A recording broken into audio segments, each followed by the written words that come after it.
मोहतरम सामीन, आज हम आपको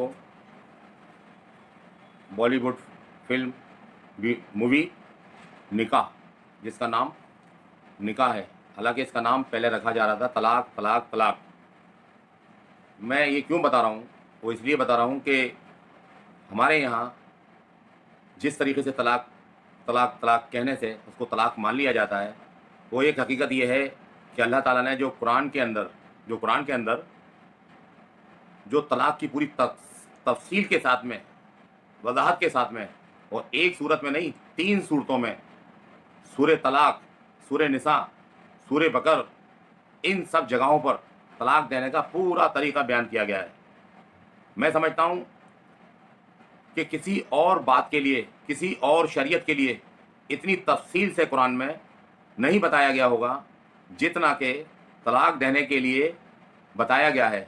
लेकिन बदकिस्मती देखिए कि जिस अल्लाह ने एक बेहतरीन रास्ता हमें दिया, दुनिया के किसी किसी मजहबी किताब के अंदर नहीं मिलेगा।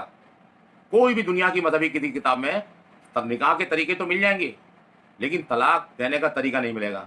यानी अगर उन्होंने एक बार निकाह कर लिया तो बाहर निकलने का कोई रास्ता नहीं। लेकिन अल्लाह ने ये भी हमें दिया कि हम एक वक्त अगर ऐसा आ जाए कि किसी तरह से भी निभाव ना हो, हर मुमकिन दुश्वार हो जाए, यानी ज़िंदगी अज़ाब बन जाए, तो आप अलग हो सकते हैं। तो ये बुरा होने के बावजूद भी एक ज़रूरी था जो अल्लाह ने हम पर मेहरबानी की, लेकिन ये एक मुश्किल करके दिया था। निकाह बहुत आसान है और तलाक बहुत मुश्किल है।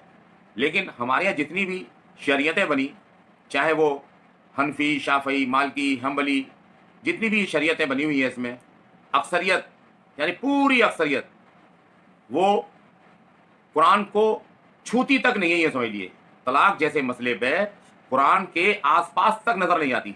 सिर्फ एक चीज ली है उसने कुरान से, क्या लिया है कि मर्द को तलाक देने का हक है, बस।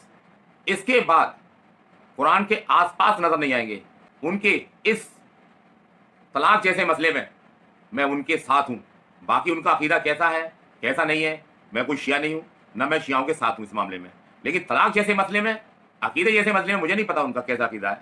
मैं अपने अकीदे को और सुन्नत वल जमात वालों के अकीदे को सही मानता हूं, और लेकिन तलाक के मसले में वो बिल्कुल एक एक कुरान की आयत का इस्तेमाल करते हैं। अगर कुरान की एक आयत को भी छोड़ दिया तो वो 100 बार भी कहे उसको एक तलाक नहीं मानते। क्यों? कि जिस तरह से नमाज में अल्लाह ताला ने नमाज से पहले